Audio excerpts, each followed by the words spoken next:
Me mama ha ashtoki na ebusuafo me ma obi bia adwo me ma obi bia achi emfa woni beebi a wo ndi se beebi a wo no eya anopa me ma wachi beebi a wo no eya nwumra me ma wadwo se wutie me ewie nso a me ma wa ha me pese me fasema kakra bi e de cheche cryptocurrency anase ashtoken senia ubetimi ate ase ama wo ho a wo yema nhye empen pii omo nyi nti ase wo ashtoken ho ana cryptocurrency ho so hu se ne balance ekɔ fam a na ne yem hyehyɛ no fi se ne sika ehye nti nya abotre ne tie me ashtoken anase cryptocurrency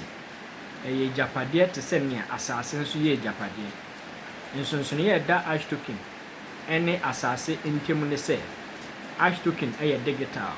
ena asase eye physical nsonso ne biem nso ne se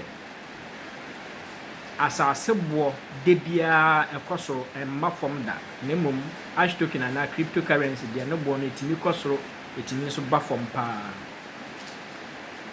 nienti a asase bo enko fom da na de bia ekosoro ne se asase ne kese a Nyankopɔn boto ho no ebi mbeka ho biem se ne etie fiti mresanten no saa na be ya kopem wiase wieye nti wiase no ade bia ne dodo no de bia esote no ne bo nso kosoro de bia amemfan we mfan yemfato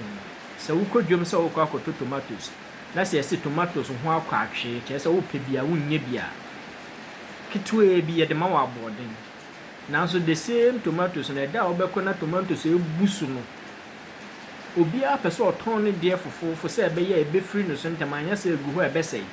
nti ade bia se ebusu wodwom a ne bo efo na se ho kɔ atwe wodwo so a ne bo no eye den saa na ashtoken te ashtoken eye ade a ne bo no etimi kɔsoro etimi ba fam esanse ashtoken anase cryptocurrency dodo a yetwa abewiase de ebi mmeka ho biem nanso tie ashtoken ne dodo a yetwa abewiase nyina dodo 5 trillion na saa 5 trillion na ewodwa so yemfa bi mmeka ho biem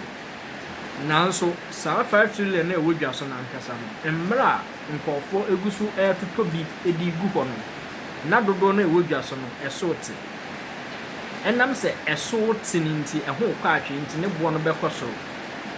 nanso se omo atobi dada no sa ho kirenti ana wanya mfaso kakra nti opeso oton a osan dia bagdwom aba beton no kyerɛ sɛ esan bebusu wodwom nti ebema ne bo no akɔfom enu nti na senkɔfo ton omo ashtokens dodo a na wo balance ba from saa so na nkɔfo busu totobi disia na ne bo kɔso nti bo so balance kɔso indi so ho na wo the balance ba for ma enwoma mienu na e wo se wo ye ne edikan mempre wo se wo sika kɔ for minti wo de ahopre kɔton wo ba ne sa wo beton aboka ne etoso mienu a wo betimi aye eno no so enye nhye se wo sika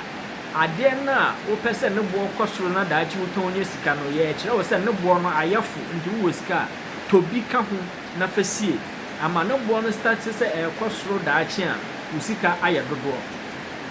yɛmfa ne sɛ wo sika na wo nye sika na wo de toton saase gu hɔ sensaase bo kɔsoro na wo pese wo ton a wo dodo nti wo betumi aton dodo enye sika bebree nti afa yɛhwɛ sɛ meme wɔ ashtoken dodo bɛyɛ sɛ maako 10,000 na wo wɔ maako bɛyɛ 100,000 na sa ashtoken ne bo no efiri beebi a sesi a ewe na ekoduru bɛyɛ 1 Ghana cedi a sika mi metumi anya yɛ 10,000 multiplied by 1 Ghana cedis and any sika menya